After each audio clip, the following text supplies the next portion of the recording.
Bueno, buenos días. Yo voy a presentar este artículo que nos aceptaron en abril del año 2021 en la revista Medicine, que es un Q2. La obesidad se caracteriza por un estado inflamatorio relacionado con una disfunción arterial vascular. Se genera un estado de hipercoagulabilidad que incrementa el riesgo de trombosis y que este estado protrombótico podría mejorar con la cirugía bariátrica, tal como está publicado en la literatura.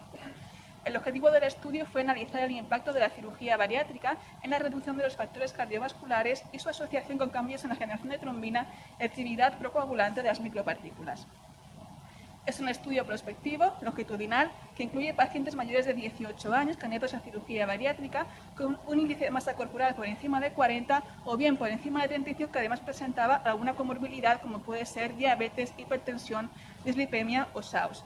En los criterios de exclusión destacaba que el paciente estuviera tomando tratamiento anticoagulante o antiagregante en el momento de la inclusión, que tuviera un antecedente de trombosis venosa o alguna de estas situaciones que pudiera favorecer la hipercoagulabilidad, como puede ser hepatopatía, proceso inflamatorio agudo, embarazo, posparto, anticonceptivos, tratamiento hormonal o cáncer.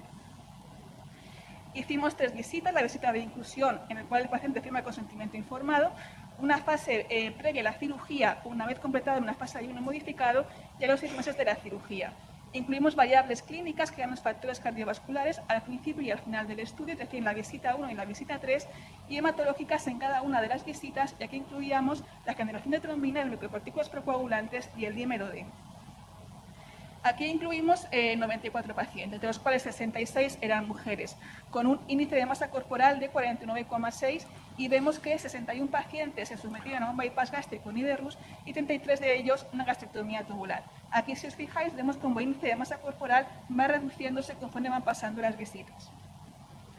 Aquí vemos los parámetros de generación de trombina, vemos cómo se produce una reducción del ETP o área bajo la curva, así como también del pico de trombina y del tiempo en alcanzar ese pico conforme van pasando las visitas. Por tanto, eso quiere decir que hay una mejoría del estado de hipercoagulabilidad con la cirugía bariátrica. También vemos que hay un alargamiento del tiempo de coagulación. Eso quiere decir que hay una menor actividad procoagulante de las micropartículas, como veis aquí, con una P estadísticamente significativa. Y también el dímero D, vemos que hay diferencias entre las visitas también.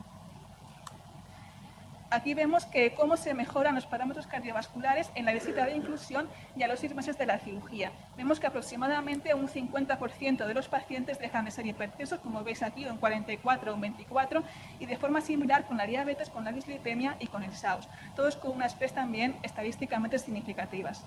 Aquí en la derecha quiero señalar que el índice de masa corporal, el área bajo la curva y la hipertensión mejoran mucho más con los pacientes que se someten a un bypass gástrico que a una gastrectomía tubular, todos también con significación estadística. El resto de parámetros no hay diferencias entre un tipo de cirugía u otro.